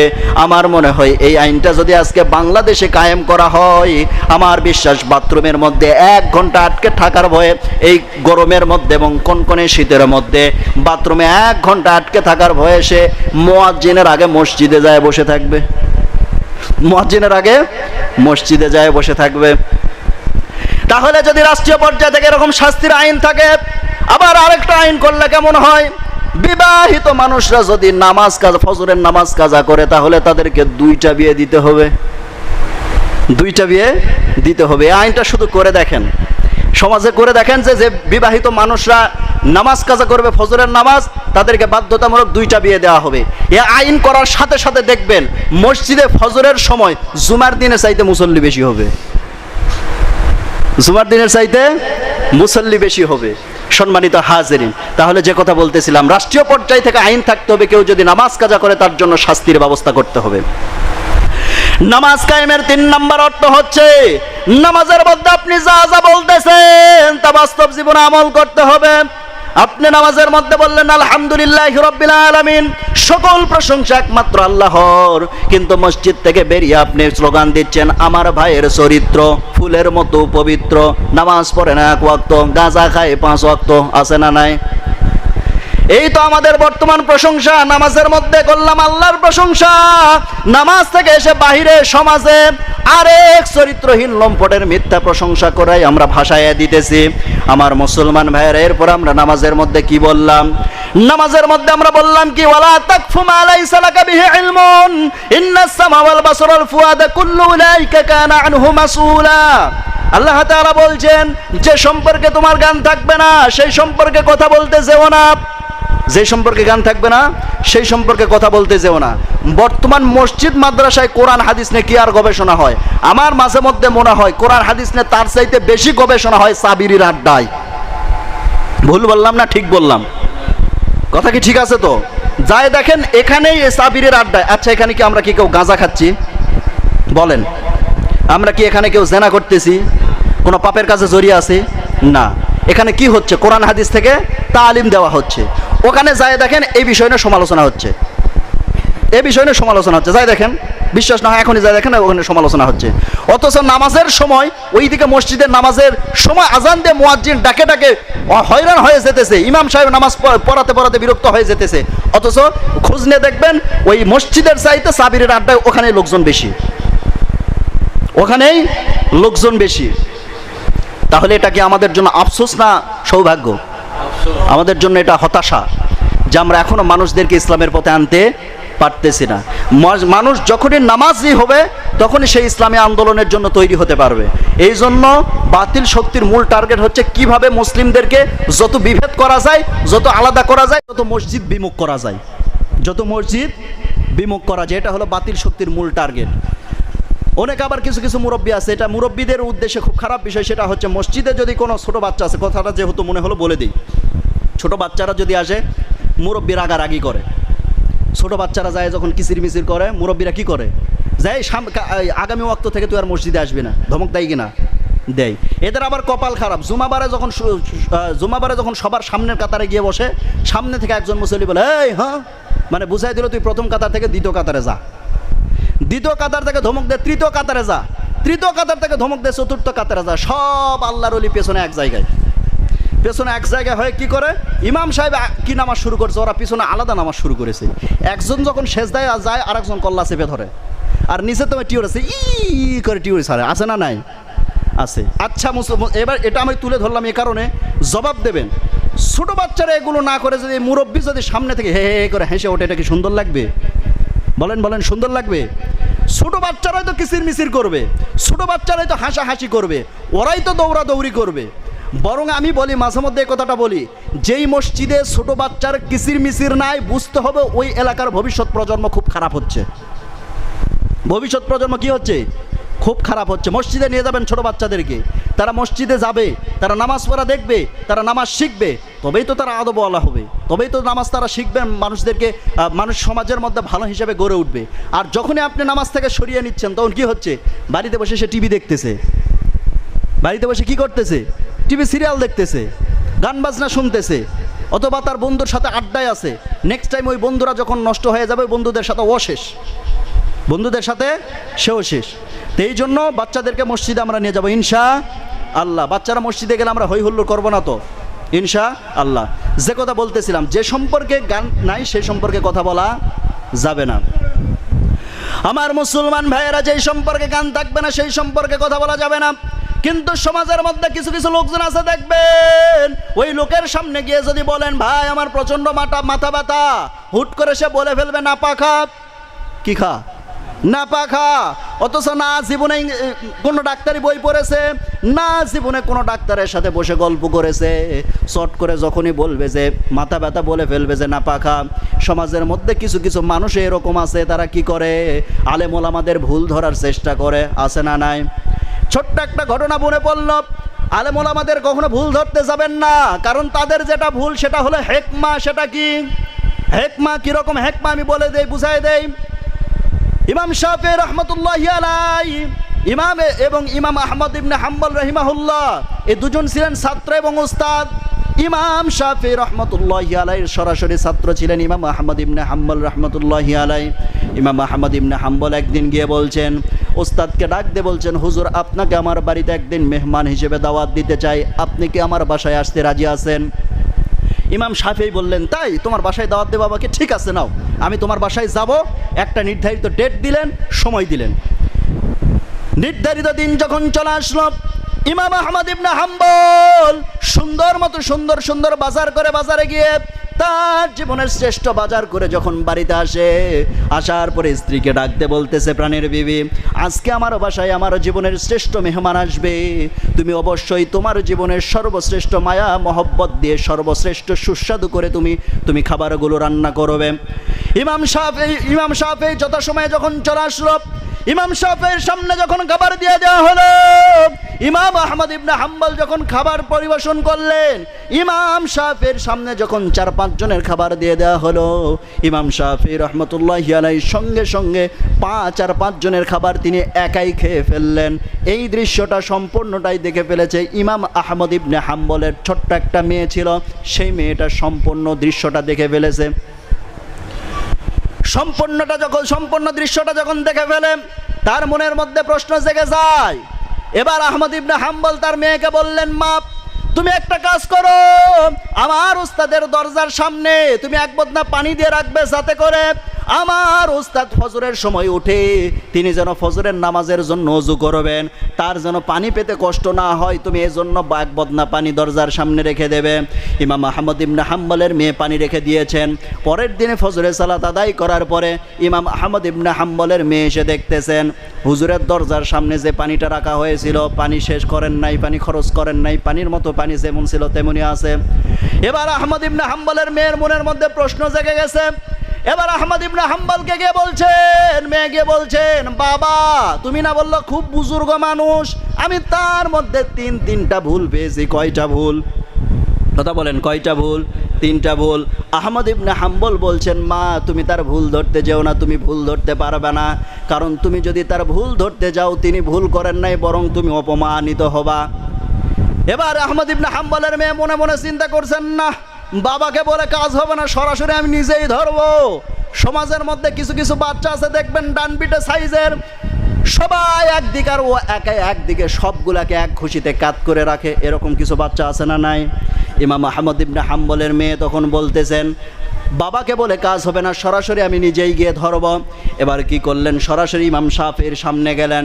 যাবার পরে সালাম বিনিময় হওয়ার পরে বলছেন, হুজুর আপনার সঙ্গে আমার কিছু কথা আছে, যদি অনুমতি দেন। এবার মেয়েটাকে কোলের মধ্যে নিয়ে বলছেন, মা বলো তোমার কি কথা। এবার ইমাম শাফির কোলে বসে ইমাম আহমদ ইবনে হাম্বলের মেয়ে বলছেন, হুজুর আমি আপনার মধ্যে 3টা ভুল পেয়েছি। বলছে, কি কি ভুল বলো? বলছে, 1 নম্বর ভুল, আমার মা আপনার জন্য এত সুন্দর করে খাবার রান্না করে দিল, 4 থেকে 5 জনের খাবার রান্না করে যখন আপনার সামনে দিল, এখন আপনার সামনে 4-5 জনের খাবার দেওয়ার পরে আপনি একাই 4-5 জনের খাবার খেয়ে ফেললেন। কালকে আমরা 3 জন, গতকাল রাতে আমরা 3 জন না খেয়েছিলাম, গতকাল 3 জন না খেয়েছিলাম। ছোট মানুষ বলে ফেলেছে, গতকাল 3 জন আমরা না খেয়েছিলাম। আচ্ছা মেহমানেরা সম্মান থাকে?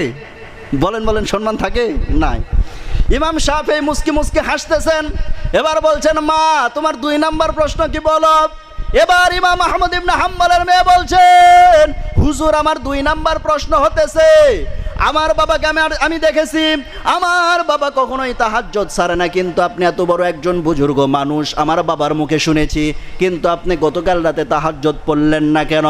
3 নম্বর প্রশ্ন হতেছে, আপনি ফজরের নামাজ আদায় করলেন কিন্তু ওযু ছাড়া। কি ছাড়া? ওযু ছাড়া। এটা কেমনে সম্ভব? আপনি ফজরের নামাজ পড়লেন ওযু ছাড়া? এবার ইমাম শাফি বলছেন, মা তোমার 1 নম্বর প্রশ্ন হলো, আমি 5 জনের খাবার কিভাবে একাই খেয়ে ফেললাম? মারে তোমার বাবা হচ্ছে একজন হালাল উপার্জনকারী, আর তোমার মা হচ্ছে একজন নেককারিনী নারী। 2 জন মিলে যেই খাবারটা তৈরি হয়েছিল, আমার কাছে মনে হচ্ছিল খাবারটা থেকে যেন জান্নাতের নূর চমকাচ্ছিল, এতটা আমার কাছে ভালো লেগেছিল। আমি কখন 5 জনের খাবার খেয়েছি আমি টেরও পাই নাই। পড়েন সুবহানাল্লাহ। মারে আমি সব সময় সুন্নাত মোতাবেকই খাবার খাই, 1 ভাগ ক্ষুধা, 1 ভাগ পানি, আর 1 ভাগ খাবার।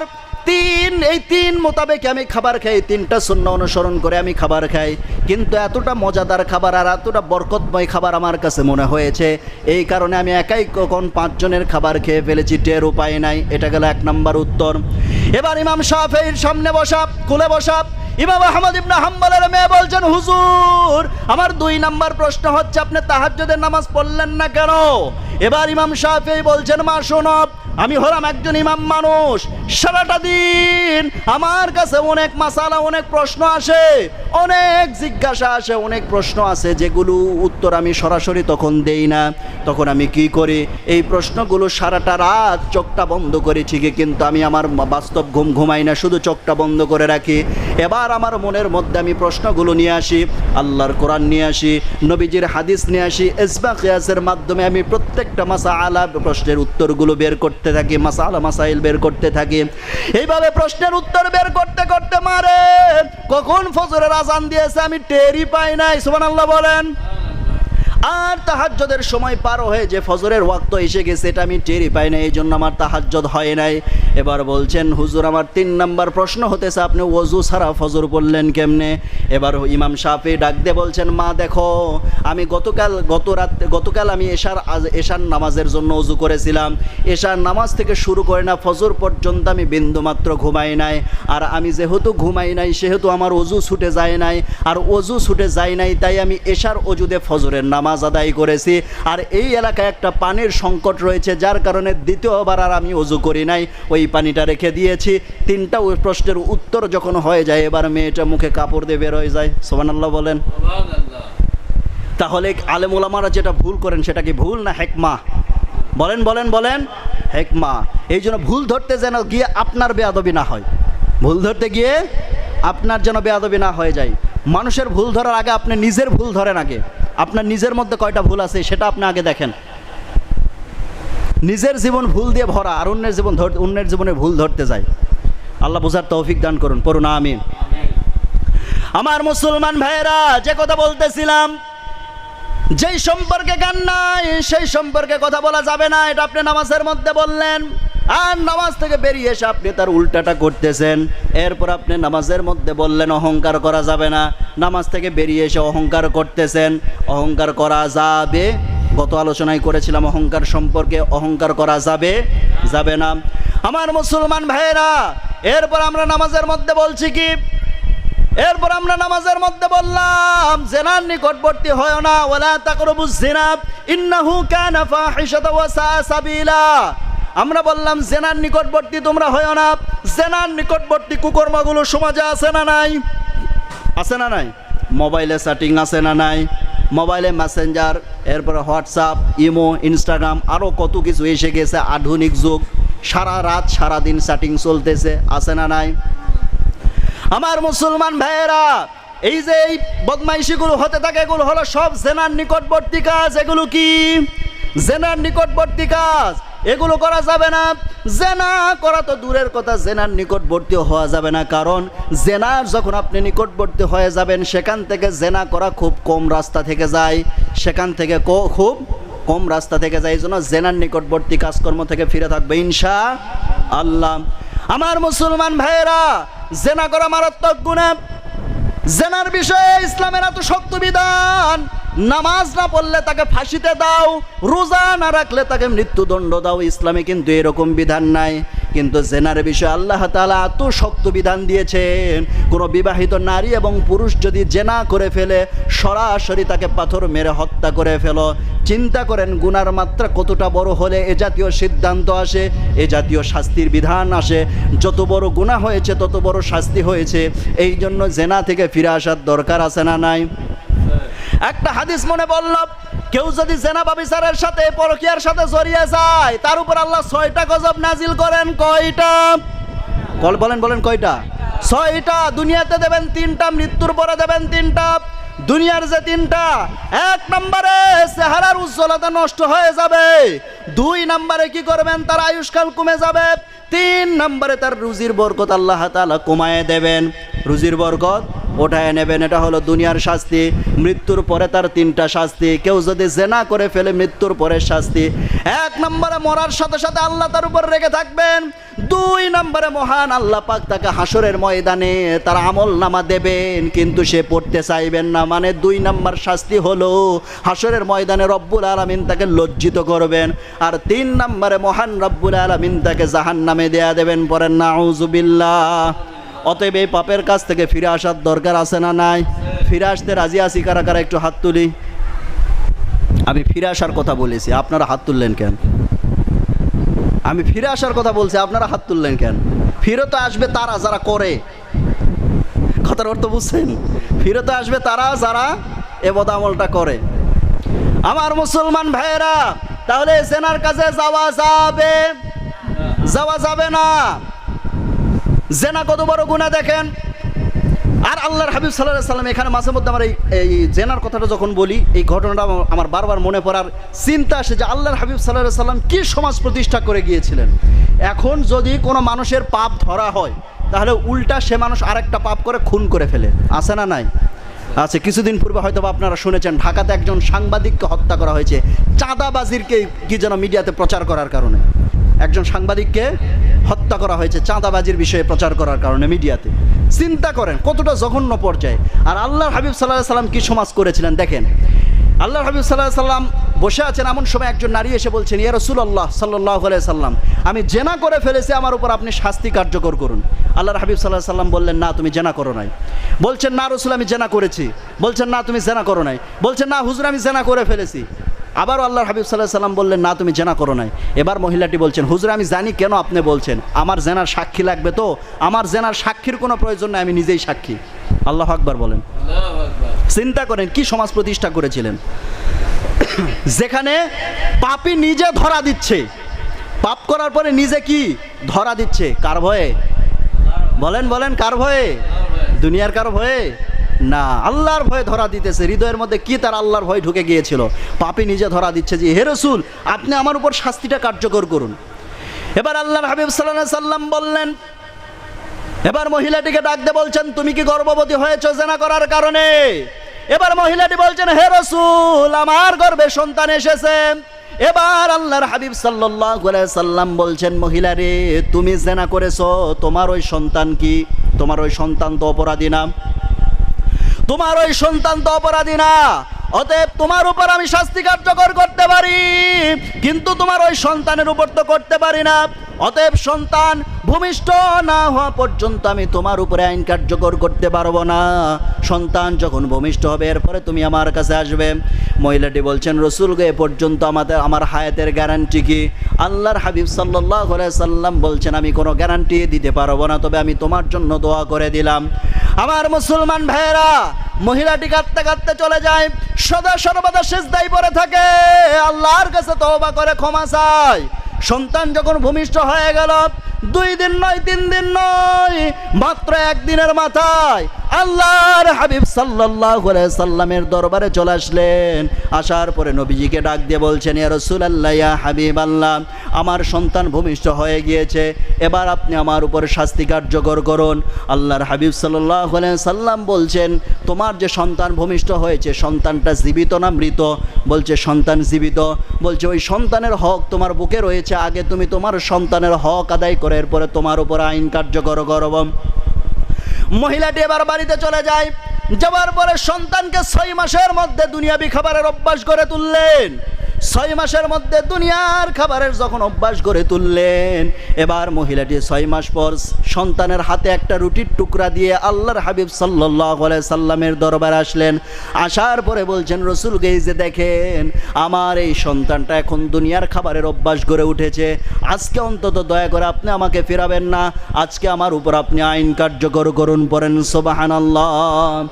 আল্লাহর হাবিব সাল্লাল্লাহু আলাইহি সাল্লাম তার কোল থেকে সন্তানটাকে নিলেন, উঁচু করে ধরে বলছেন, ওরে আমার সাহাবীরা, এই যে সন্তানকে দেখতেছ, এই সন্তানের লালন পালনের দায়িত্ব যে নিতে পারবে সেই ব্যক্তি আর আমি বিশ্বনবী জনাবে মুহাম্মদুর রাসূলুল্লাহ সাল্লাল্লাহু আলাইহি ওয়াসাল্লাম আমরা দুজন কি করব? জান্নাতের মধ্যে ফাকাহাতাইন, 2 আঙ্গুলের নাই জান্নাতে অবস্থান করব। বলেন সুবহানাল্লাহ। কয়েকজন সাহাবী দৌড়ে আসতেছিলেন, আল্লাহর হাবিব সাল্লাল্লাহু আলাইহি সাল্লাম একজন সাহাবীর কোলে উঠায়া দিলেন। এবার সাহাবীদেরকে বলছেন, সাহাবীরা এই যে মহিলা আছে এই মহিলাটাকে তোমরা এক লোকালয়ে নিয়ে যাও, যাবার পরে গর্ত খনন করবা, বুক পর্যন্ত পুঁতে ফেলে তাকে পাথর মেরে বিশেষ করে ফেলো। বিধানটা কার? নারীদের জন্য বুক পর্যন্ত, পুরুষদের জন্য কোমর পর্যন্ত। পুরুষদের জন্য কোমর পর্যন্ত, নারীদের জন্য বুক পর্যন্ত ইসলামের বিধান। মহিলাটিকে আবার কি হলো, বুক পর্যন্ত যখন পুঁতে ফেলে এবার যখন কি হলো, পাথর মারা শুরু হলো। একের পর এক পাথর মারতে আসে, একের পর এক পাথর মারতে আসে। পাথর মারতে মারতে চট করে একটা পাথর ওই মহিলার গায়ে লাগে, ফিনকি দিয়ে রক্ত এসে হযরতে আলী রাদিয়াল্লাহু তাআলা আনহুর গায়ে পড়েন। আলী রাদিয়াল্লাহু তাআলা আনহু সে অবস্থায় একটা কথা বলে ফেলেছিলেন, গুনাহগার নারী, এরকম মানে নেককারিনী কি বলে, মানে বদ আমল নারী, পাপাচারিণী নারী, এ জাতীয় একটা মনে মনে তার একটা মন্তব্য এসে গেল। প্রকাশ তো হতে দিবেন না। মনে মনে একটা মন্তব্য এসে গেল, তখন তিনি ঘৃণা ভরে একটা তাকালেন, দৃষ্টি দিলেন, সেখান থেকে সরে আসলেন। আসার পরে যখন বিষয়টা আল্লাহর হাবিব সাল্লাল্লাহু আলাইহি সাল্লামের কাছে বর্ণনা করলেন যে রাসূলুল্লাহ সাল্লাল্লাহু আলাইহি সাল্লাম, মহিলাটিকে যখন পাথর মারতেছিলাম রক্ত ফিনকি দিয়ে এসে আমার গায়ে পড়ছিল, তখন আমি মনে মনে একটা বদদোয়া দিয়ে ফেলি বা বদ কথা বলে ফেলি যে এই জাতীয় কথা, যে পাপাচারিণী নারী, এই জাতীয় একটা কথা বলে ফেলি। তখন আল্লাহর হাবিব সাল্লাল্লাহু আলাইহি সাল্লাম বলছেন, আলী তুমি এই জাতীয় কখনো এ কথা আর কখনো বলবা না। কারণ হচ্ছে ওই মহিলাটি জেনা করার পর থেকে শুরু করে নিয়া তার এই মৃত্যু পর্যন্ত সে যে তওবা করেছে, এই তওবা যদি তাম পৃথিবীর মাঝে ভাগ করে দেওয়া যেত সবার জন্য জাহান্নাম হারাম হয়ে যেত। পড়েন সুবহানাল্লাহ। এত তওবা সে করে ফেলেছে। তাহলে চিন্তা করেন আল্লাহর হাবিব সাল্লাল্লাহু আলাইহি সাল্লাম কি সমাজ প্রতিষ্ঠা করেছিলেন যে অপরাধীকে ধরতে যাওয়া লাগতো না, অপরাধী নিজে এসে ধরা দেয়। আল্লাহু আকবার বলেন। কি সমাজ প্রতিষ্ঠা করে গিয়েছিলেন। আমার মুসলমান ভাইয়েরা, যে কথা বলতেছিলাম, নামাজ কায়েমের 2 নম্বর অর্থ, নামাজের মধ্যে আমরা যা যা বলতেছি, 3 নম্বর অর্থ, নামাজের মধ্যে আমরা যা যা বলতেছি তা বাস্তব জীবনে আমল করতে হবে। তাহলে নামাজ কায়েমের 1 নম্বর অর্থ, নামাজের মধ্যে আমি যা যা বললাম সেগুলো বাস্তব জীবনে আমল করতে হবে। নামাজ কায়েমের 1 নম্বর অর্থে একা নামাজ পড়লে হবে না, সবাইকে দাওয়াত দিতে হবে নামাজের জন্য। 2 নম্বর নামাজ কায়েমের অর্থ, 2 নম্বরে নামাজ কায়েমের অর্থ, নামাজ যে বান্দা পড়বে না, এটা রাষ্ট্রীয় পর্যায় থেকে আইন থাকতে হবে। যে বান্দা নামাজ পড়বে না তার জন্য শাস্তির ব্যবস্থা করতে হবে। নামাজ কায়েমের 3 নম্বর অর্থ হতেছে নামাজের মধ্যে আপনি যা যা বলতেছেন তা বাস্তব জীবনে আমল করতে হবে। আমার মুসলমান ভাইয়েরা, এই জন্য নামাজ কায়েমের 5টি অর্থ আমরা মেনে নিতে, এই 3টি অর্থ মেনে নিতে রাজি আছি না নাই? অবশ্যই এই 3টি আমল আমরা করবো ইনশাআল্লাহ। আল্লাহ যেন আমাদের কবুল করেন, পড়েন আমিন। আল্লাহ তাআলা বলছেন এখানে ইউকিমুনাস সালাত, নামাজ কায়েমের কথা বলেছেন। কিসের কথা বলেছেন? নামাজ কায়েমের কথা বলেছেন। কিন্তু আফসোস, আমরা নামাজ কায়েম করব কি? আমরা নামাজ ঠিকমতো নিজেরাই পড়ি না, নামাজ ঠিকমতো নিজেরাই পড়ি না। আবার কিছু কিছু নামাজি আছে, এই নামাজিদেরকে নিয়ে গবেষণা করে আমি পেয়েছি 5 প্রকার নামাজি। কয় প্রকার? বলেন বলেন, কয় প্রকার? 5 প্রকার নামাজি। 1 নম্বর নামাজি তারা কি? 1 নম্বর নামাজি হচ্ছে এরা হলো সাপ্তাহিক নামাজি। কি নামাজি? সাপ্তাহিক নামাজি। এরা পুরা সপ্তাহ খোঁজ থাকে না। জুমাবার যখন আসবে, জুমাবার এরা করে কি? সাদা একটা লুঙ্গি পরবে, সাদা একটা পাঞ্জাবি পরবে, সাথে ক্লিন শেভ, সাথে কি? সাথে ক্লিন শেভ দিয়ে একদম ইমাম সাহেব যেখানে দাঁড়াবে তার পাশে গিয়ে যাই নামাজ বিছাবে। বিছায়া এক পাশে পানির বোতল আর এক পাশে বাসার চাবি রাখবে।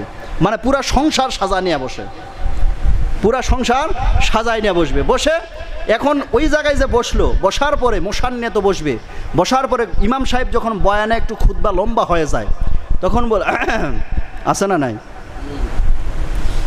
ওই জায়গা থেকে লোকমা দিচ্ছে, হুজুর একটু সময়ের দিকে তাকালে ভালো হয়।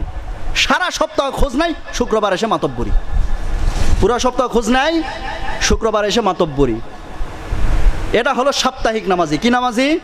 সাপ্তাহিক নামাজি। এরপর আসেন মাসিক নামাজি। এরা আবার কোন নামাজি?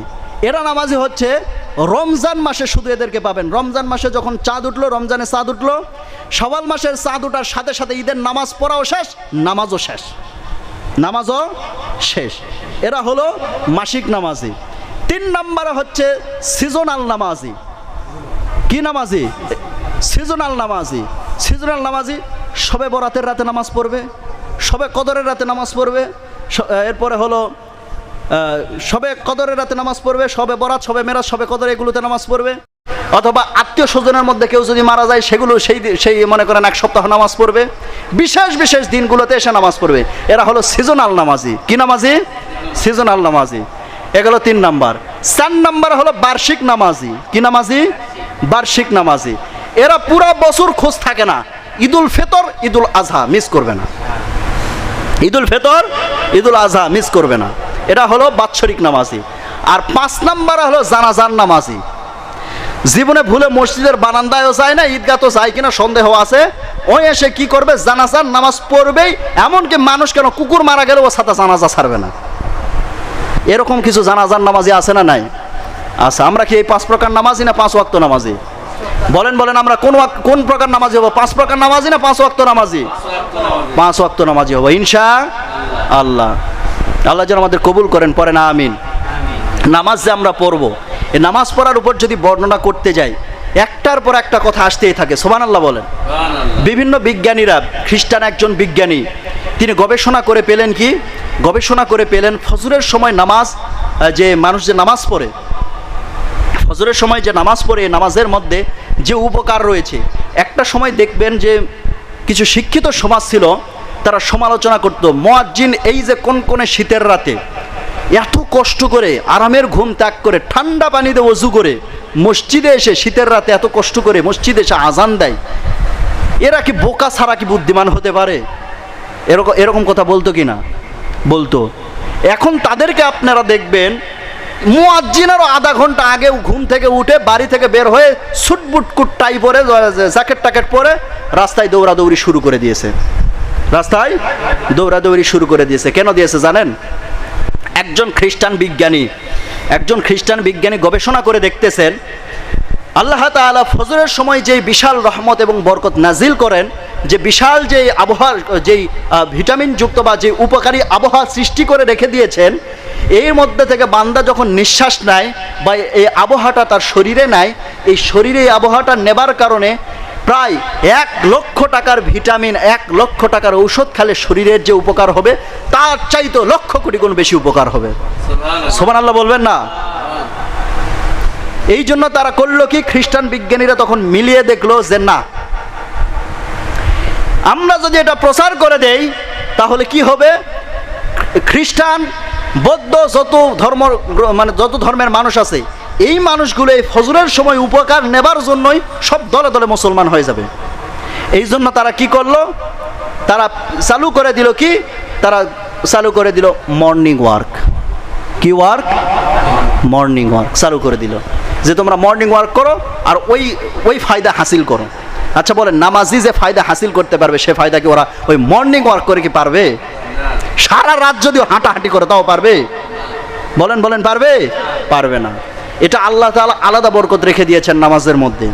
এরপরে আরেকজন খ্রিস্টান বিজ্ঞানী গবেষণা করে পেয়েছে, কোরআন হাদিসের মধ্যে একটা কথা আছে না, মানে বিজ্ঞানী চিন্তা করলো কোরআনের মধ্যে তো ভুল পেলাম না, অন্তত হাদিসের মধ্যে দেখি ভুল পাওয়া যায় নাকি। এই চিন্তা নিয়ে হাদিস নিয়ে গবেষণা করা শুরু করলো। হাদিসের মধ্যে আল্লাহর হাবিব সাল্লাল্লাহু আলাইহি সাল্লাম বলেছেন কি, নামাজি ব্যক্তি যারা, তারা সিরাত যখন পার হবে, সিরাত পার হওয়ার সময় কি হবে, গুনাহগার বান্দারা কেটে কেটে পড়ে যাবে আর নেককার বান্দারা উপর দিয়ে পার হয়ে চলে যাবে, নামাজি ব্যক্তিরা উপর দিয়ে পার হয়ে চলে যাবে। এখন খ্রিস্টান বিজ্ঞানী চিন্তা করতেছে এটা কেমনে সম্ভব? একই খাবার খেয়ে মানুষ তৈরি, একই রক্তের মানুষ, একই মাংসের মানুষ, একই সব কিছু, তাহলে এটা কেমনে সম্ভব? এটা কেমনে সম্ভব? আচ্ছা আপনারা একটা কথা বলেন তো, এই যে কারেন্টের লাইন যে আছে, বিদ্যুতের যে লাইন আছে, এই বিদ্যুতের লাইনে ঘুঘু পাখি বসে থাকে কি থাকে না? যুক্তিবিদ্যায় আসে এবার, ঘুঘু পাখি বসে থাকে কি থাকে না? এরপরে শালিক পাখি থাকে কি থাকে না? থাকে। কিন্তু বাদুরকে কি কখনো দেখেছেন বসে থাকতে? ও বসে থাকতে গেলে উল্টা ঝোলাবে। উল্টা কি করবে? ঝোলাবে। ঠিক তেমন করে নামাজি ব্যক্তিরা ওই পুল সিরাত পার হয়ে চলে যেতে থাকবে আর বেনামাজিরা কেটে কেটে পড়ে যাবে। এখন বলবেন হুজুর এটা তো যুক্তি মিলল না। কারণ কি? কারণ হচ্ছে বিদ্যুতের লাইনে পাখি, যেই সমস্ত পাখিগুলো ডিম দেয় সেই সমস্ত পাখিগুলো ওখানে শক করে না, আর যেই সমস্ত প্রাণী বা যেই সমস্ত প্রাণীগুলো বাচ্চা দেয় সেই সমস্ত প্রাণীগুলো ওখানে শক করে, এটাই হলো নিয়ম। আর আপনি কিভাবে কথা বলতেছেন? এটার সাথে তো এটা যুক্তি মিলল না। মাঝখান দিয়ে আর একটা যুক্তি দেয়, সেটা হলো মনে করেন আপনারা কি করবেন, মনে করেন কবরের মধ্যে আপনারা কি দেখি, কবরের মধ্যে আমরা এরকম শুনেছি, এই যে মনে করেন এই পাশে একটা কবর দেওয়া হলো, এই যে এটা মনে করেন দাগ, এই পাশে একটা কবর দেওয়া হলো, এই পাশে একটা কবর দেওয়া হলো, এই পাশে দেওয়া হলো বেনামাজির কবর, ডান পাশে দেওয়া হলো নামাজির কবর। এখন বলেন বেনামাজির কবরে আগুন জ্বলতেছে, নামাজির কবরে ফুলের বাগান, জান্নাতের বাগান। প্রশ্নের উত্তর দেবেন, বেনামাজির কবরের আগুন জান্নাতি যে নামাজি বান্দার যে কবর হয়েছে সে কি পাবে? এবং জান্নাতি যে নামাজি আছে সে তার যে ফুলের বাগান সেই ফুলের সুঘ্রাণ কি জাহান্নামী পাবে? বলেন পাবে? পাবে না। আচ্ছা এটা দিলেন। চতুর্দিকে মনে করেন আপনি এখানে বসে আছেন, চতুর্দিক দিয়ে আমি আগুন জ্বালিয়ে দিলাম গোল করে, আপনি মাঝখানে বসে আছেন, চতুর্দিকে যে আগুন জ্বলতেছে আপনি মাঝখানে বসে আছেন, এই আগুনের তাপ আপনি পাবেন কি পাবেন না? বলেন। নামাজি ব্যক্তির চতুর্পাশে 4টা কবর আছে, চতুর্পাশে বেনামাজির কবর, এই বেনামাজির কবরে আগুন জ্বলতেছে, এই কবরের আগুনের তাপ তাহলে ওই জান্নাতি ব্যক্তি পাবে কি পাবে না বলেন? এখানে পাচ্ছে, তাহলে ওখানে কেন পাবে না? বলেন বলেন, পাবে না? কেন পাবে না? চতুর্পাশে তো আগুন জ্বলতেছে, আপনি উপরে পাচ্ছেন, ভিতরে কেন পাবেন না? এবার আসেন যুক্তিবিদ্যার দিকে, যেহেতু যুক্তির প্রশ্ন, যুক্তিবিদ্যার দিকে আসি। যুক্তির দিকে আসলে কি হয়, এখানে আপনি মনে করেন দুজন বন্ধু একই বিছানার মধ্যে ঘুমাইছে। দুজন বন্ধু যখন একই বিছানার মধ্যে ঘুমিয়ে গিয়েছে, দুজন বন্ধু একই বিছানার মধ্যে যখন ঘুমায়, ঘুমের মধ্যে একজন বন্ধু স্বপ্ন দেখতেছে। সে কি করতেছে? সে রাস্তার মধ্যে হঠাৎ করে 50,000 টাকা কুড়িয়ে পেয়েছে। আচ্ছা মুসলমান জবাব দেবেন, এ বন্ধু হাসবে না কাঁদবে? বলেন বলেন, হাসবে। আবার অপর আরেক বন্ধু 50,000 টাকা মনে করেন ব্যাংক থেকে লোন নিয়ে আসতেছে, পথিমধ্যে ছিনতাইকারীরা তার কাছ থেকে কেড়ে নেবে, কেড়ে নিয়েছে। এখন জবাব দেবেন, এই ছিনতাইকারীরা যে বন্ধুর টাকা কেড়ে নিল, এই বন্ধু স্বপ্নের মধ্যে হাসবে না কাঁদবে? কাঁদতেছে। আচ্ছা এবার জবাব দেবেন, পাশাপাশি দুই বন্ধু শুয়ে আছে, যেই বন্ধু কাঁদতেছে সেই কান্নার ভাগকে হাসিওয়ালা বন্ধু নেবে, যে বন্ধু হাসতেছে সেই হাসির ভাগকে কান্নাওয়ালা বন্ধু নেবে। যেমনি ভাবে হাসির ভাগ কান্নাওয়ালা বন্ধু নেবে না, কান্নার ভাগ হাসিওয়ালা বন্ধু নেবে না, যতই পাশাপাশি ঘুমাক না কেন। ঠিক তেমন করে নামাজি ব্যক্তির পাশে যেমনি ভাবে বেনামাজিরা ঘুমাচ্ছে, বেনামাজিরা জাহান্নামের আগুনে জ্বলতেছে, আর নামাজিরা জান্নাত যে কবরের মধ্যে ঘুমাচ্ছে, বেনামাজির কবরের শাস্তির ভাগ এই নামাজির কবরে আসবে না, আবার নামাজির এই শান্তির ঘুমের ভাগ বেনামাজির কবরেও যাবে না। সকল সিদ্ধান্ত একমাত্র কার পক্ষ থেকে আসে? আমার মুসলমান ভাইয়েরা, যে কথা বলতেছিলাম, আল্লাহর নবীর হাদিস না খ্রিস্টান বিজ্ঞানী যখন গবেষণা করে দেখলাম বেনামাজিরা কেটে কেটে পড়ে যাবে, নামাজিরা পার হয়ে চলে যাবে। এটা কেমনে সম্ভব? এই বিষয় নিয়ে গবেষণা করতে নিয়ে সে গিয়ে পেল কি, নামাজি ব্যক্তি যখন আল্লাহ আকবার বলে, বারবার আল্লাহ আকবার বলার কারণে রব্বুল আলামিন তার হাতটাকে সচল করে দেন। পড়েন সুবহানাল্লাহ, একটু সবাই পড়ে আল্লাহু আকবার, আবার বলি আল্লাহু আকবার, আবারও পড়ছি আল্লাহু আকবার। হাতটাকে সুস্থ রাখেন যিনি, তিনি কে? আল্লাহ পাক। বিজ্ঞান তখন চিন্তা করে দেখতে, আল্লাহু আকবার বললে হার্ট যতটা সুস্থ থাকে, অন্য কোনো চিকিৎসার মাধ্যমে হার্টকে এত সুস্থ করা সম্ভব নয়। সুবহানাল্লাহ বলেন। আমার মুসলমান ভাইয়েরা, এবার বিজ্ঞানী যখন গবেষণা করে দেখতেছে, নামাজের মধ্যে বান্দা, একজন বান্দা যেমনি ভাবে উঠা বসা করে, প্রত্যেকটা জয়েন্টে জয়েন্টে, প্রত্যেকটা পয়েন্টে পয়েন্টে রব্বুল আলামিন তার ব্যায়ামের ব্যবস্থা রেখে দিয়েছেন। নামাজের মধ্যে যখন হাত উঁচু হয়ে গেল, হাতের সমস্ত ভারী ভার্জন সব কেটে গেল, আস্তে করে বেঁধে ফেললো, একদম সোজা হয়ে দাঁড়িয়ে গেল। এরপরে রুকু করলো, কোমরের ভাঁজ সোজা, সেজদা করলো, হাঁটু টাকনু যা আছে সব সোজা, হাঁটু টাকনু যা আছে সব সোজা। আবার বিজ্ঞানীরা গবেষণা করে এটাও পেয়েছে, বান্দা যখন 5 ওয়াক্ত নামাজে সেজদা দেয় আল্লাহকে উদ্দেশ্য করে, এইভাবে 5 বার মাথা নিচু, 5 ওয়াক্তে কয়েকবার মাথা নিচু করার কারণে এই যে মাথার মধ্যে যে রক্ত চলাচল হয়, এইভাবে 5 বার দিনের মধ্যে কেউ যদি এভাবে করতে থাকে, কিয়ামত পর্যন্ত সে কখনো পাগল হবে না। পড়েন সুবহানাল্লাহ। আল্লাহ তাআলা তাকে সুস্থ রেখে দেবেন, আল্লাহ তাআলা তাকে সুস্থ রেখে দেবেন। আমার মুসলমান ভাইয়েরা, যখন বিজ্ঞানী দেখলো নামাজের মধ্যে এত এত শারীরিক ব্যায়াম রয়েছে, আর এই ব্যায়ামের কারণে তাদের শরীর যতটা সুস্থ থাকে, বেনামাজিদের শরীর ততটা সুস্থ থাকে না। এই জন্য বিজ্ঞানী, খ্রিস্টান বিজ্ঞানী চিন্তা করলো, নাম তার অধ্যাপক হান্টার। নাম কি? অধ্যাপক হান্টার। এই অধ্যাপক হান্টার গবেষণা করে দেখতেছে, এইটা যদি আমি প্রচার করে দেই তাহলে মানুষ দলে দলে মুসলিম হতে থাকবে, দলে দলে দলে দলে মুসলিম হতে থাকবে। এবার কি করলো, দলে দলে যাতে মুসলিম কি বলে মুসলিম হতে না থাকে, এই জন্য তারা ব্যবস্থা করলো নামাজের একটা বিকল্প ব্যবস্থা। নামাজের জন্য যেটা বিকল্প ব্যবস্থা করেছে সেটা হলো, তারা নাম দিয়ে দিয়েছে, তোমাদের নামাজের দরকার নাই, তোমরা এখন থেকে শুরু করো পিটি প্যারেড। কি কি? PT parade. এই যে সেনাবাহিনীতে যারা জব করে তাদের প্রত্যেককে কিন্তু ব্যায়াম করা লাগে, নিয়মিত নিয়মিত ব্যায়াম করা লাগে। আমি বলি এগুলো ব্যায়ামের কোনো দরকার নাই, 5 ওয়াক্ত নামাজ নিয়মিত পড়ুক, এমনি আল্লাহ সুস্থ করে দেবে। সুবহানাল্লাহ বলেন। কোনো ব্যায়ামের প্রয়োজন নাই। ব্যায়াম করে কি হবে? ব্যায়াম করে কি হবে? ব্যায়াম যখন ছেড়ে দেয় অনেকে রুগী হয়ে যায়, দেখেন না দেখেন না? ব্যায়াম করতে করতে অতিরিক্ত ব্যায়ামের কারণে আবার অনেকে রুগী হয়ে যায়, হাত পা চলে না, অসুস্থ হয়ে পড়ে। আর নামাজ পড়া দেখছেন জীবনে যে অসুস্থ হয়ে পড়ছে, হ্যাঁ, বয়োবৃদ্ধ প্রবীণ হয়ে গেলে একবার বার্ধক্য, সেটা হিসাব আলাদা, সেটা হিসাব আলাদা। অনেক বয়োবৃদ্ধ প্রবীণকে দেখবেন যারা ছোট বয়স থেকে নামাজ পড়ে, যারা একদম ছোট বয়স থেকে নামাজ পড়ে, আমার তো মনে হয় যতই বয়োবৃদ্ধ প্রবীণ হোক অন্তত ওঠা বসাটা তার চলতে থাকে, ওঠা বসা তার চলতে থাকে, নামাজটা অন্তত সে ধরে রাখে। যেগুলো চেয়ারে নামাজ পড়ে দেখবেন, যেগুলো চেয়ারে নামাজ পড়ে সেগুলো একটাও ছোটবেলা থেকে নামাজি নয়,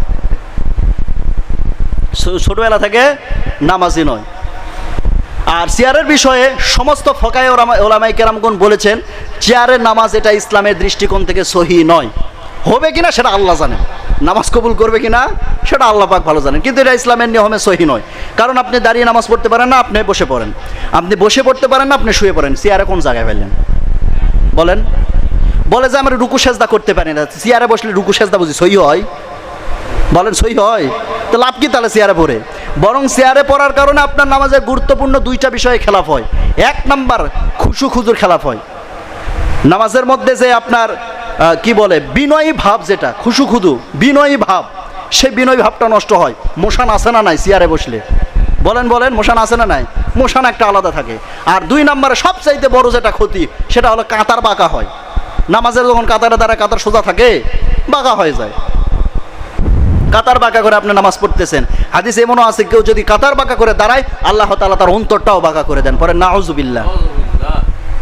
তাহলে চেয়ারের নামাজকে আমরা পড়বো?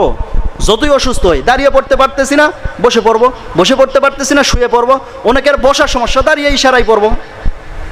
অনেকে বসার সমস্যা, যারা অপারেশনের রোগী তাদের বসার সমস্যা, তাদের জন্য ক্ষতিকর হয়ে যেতে পারে, সে কারণে দাঁড়িয়ে পড়বে, ইশারাই পড়বে। চেয়ারে বসে তো আপনার রুকু সেজদা হচ্ছেই না। একটু দরুদ শরীফ পড়ি, আল্লাহুম্মা সাল্লি আলা